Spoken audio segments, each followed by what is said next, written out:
Evening, everybody.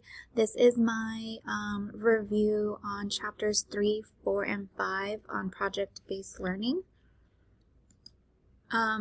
First, I just wanted to introduce project-based learning. I'm sure, like most of everybody in the class, I really wasn't familiar with project-based learning and what it meant, so I just added a quick definition of project-based learning.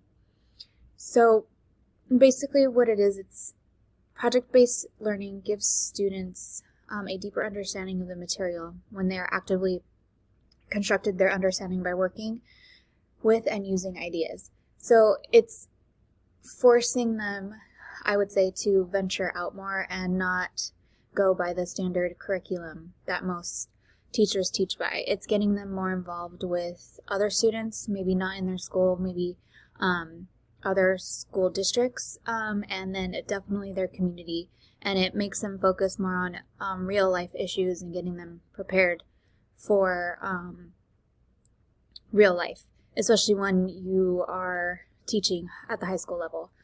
So it's taking a standard curriculum and going deeper into focusing deeper into one of the issues that the standard curriculum is going over.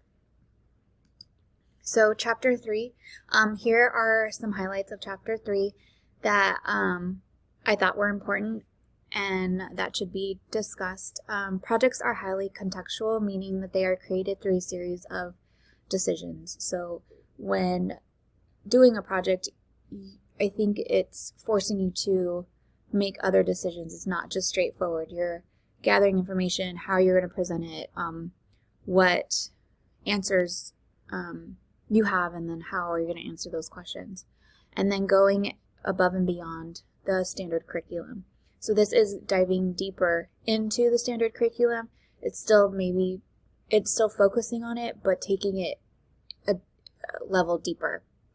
And then the big idea, and then habits of mind, and then the students. So I thought habits of mind were really important because I feel that most teachers sometimes don't encourage critical thinking or habits of mind, and this is something that is extremely important for when students get ready to enter in the real world.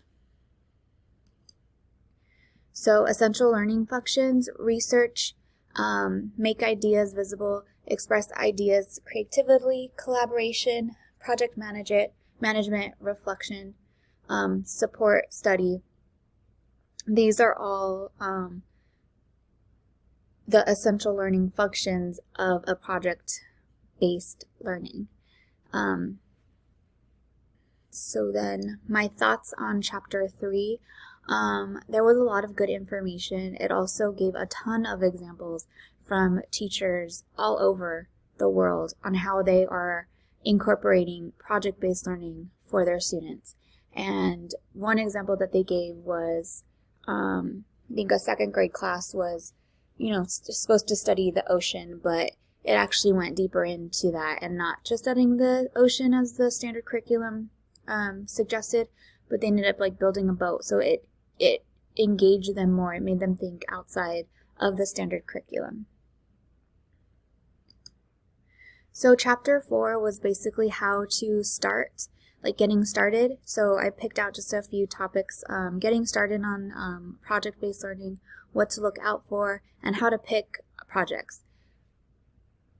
So when picking a project, you really want to do your research on this. There are a lot of already project-based learning kind of outlines, but you really want to be careful because some can not have the information or the outcome that you want it to have, and it's not really going to be helping the students. It's going to be doing the same thing as it would if you were using the standard curriculum. So sharing is caring. I thought that the best projects share the following. So they're loosely designed with possibilities of different learning paths. So it's basically an outline, and then the learning possibilities there's so many different. I mean, you can start off with one, and then it can lead to other possibilities, and that's what's so great about project-based learning. Center for Driving Questions and Structures of Inquiry. So I think this is really important because it'll get your students to start asking questions and know how to ask questions. Captures students' interest. I feel that when students are more involved in projects, they get more involved instead of just, sending them home and, just doing their homework. And then reaching beyond the school and involving others. This goes out to the community. You can even, start a project, and then it can even lead to an issue that your community is having, and then it could, venture on from there to, teach the students how they're going to present this to the board or, their community. So I thought that was really good in Chapter 4. It gave a ton of examples again. My thoughts on Chapter 4, good information on how to get your project started, the do's and don'ts, what to look out for. There is a lot of project-based learning outlines out there, and some may not be as good as other ones. So I think it's really important to do your research before choosing any project-based learning project for your students. You really want to make sure that it's going to be helping the student in the end and, not hindering any, of their creativity or their critical thinking or even creating habits of mind, because that's really important. Chapter 5, making assessment meaningful. So just assessment for learning, planning, building project rubrics from scratch, and that's what I pulled out from Chapter 5. When planning projects, the teachers should be asking what students will be learning. So I think that's most important. Don't just pick a project that you think it's going to be fun. We want it to be learning, and you want to look to see what the students will be learning and what they're going to be gaining out of that project. How will the students show what they've learned from the project? So I think this goes really above and beyond what a student would be learning. I know standard curriculum, you're just going to basically repeat what's on the curriculum, and, the outcome is, therefore you're already expecting, but you want to have the students learn real life learning experiences. So kind of what I pulled out from Chapter 5 was this chart. I thought it was really interesting and helpful. These are what you want to look out for. So objectives, what will the student learn through this project? Evidence, what would they need to demonstrate to show they learned? And activities, what approaches might they take to go from not knowing to knowing? So I thought that was really important. In Chapter 5, Chapter 5 had a bunch of examples as well, and it also had an outline how to do a lesson plan for project base, a lot of tools. It had a ton of examples, which was really good. There was a lot of information in it as well. So my thoughts on Chapter 5 had a lot of good information and tools that could help a teacher create a PBL. I did like how it included a project timeline. I think that is very helpful, especially when doing a project. You want to keep everything on track and on time, and the students too.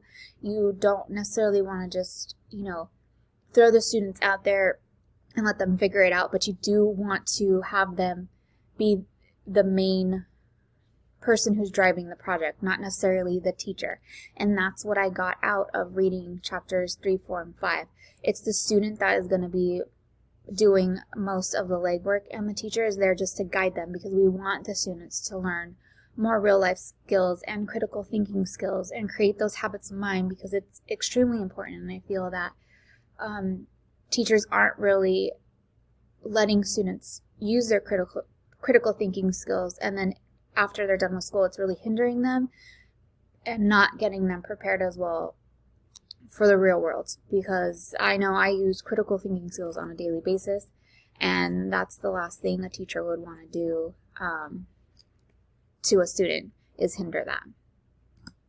My thoughts on PBL, after reading the chapters, I think it's a really good way to get your students more active and more involved on many different levels, not just in the school level, not just in your school, not just in your classroom, but even in the community. You can even do a project that would help your community. I read one that was on recycling, all different. I think that there is no limit, like the sky is the limit for these. And then students are able to use their critical thinking skills and establish many different habits of mind. So most teachers just follow the standard curriculum with something doesn't get the students to use their critical thinking skills. I do think I would try a PBL in my classroom if I had the chance to. I think it would be a great way to get the students more involved and excited about learning and venture out and see what they know and what they don't know, and then just seeing them accomplish something, especially at the level of the examples that they had in the chapters. A lot of these projects were taken to the community, to their city council meetings to help. I know I read one that was helping, the school cafeteria, waste of food. So that is very accomplishing to a student. And I feel when they do that and they see it all play out in real time, it's going to affect them more, instead of just having the teacher just sit there and explain stuff or go over things. So I thought reading the 3 chapters was very interesting. I do, and I hope I get to use or do a PBL when I become a teacher. So yeah, those are my thoughts on PBL and what I pulled out from the chapters. There was a ton of information there. I wanted to just pull out the key points of each chapter, and I look forward to reading everybody else's or hearing everybody else's thoughts on PBL. Thank you.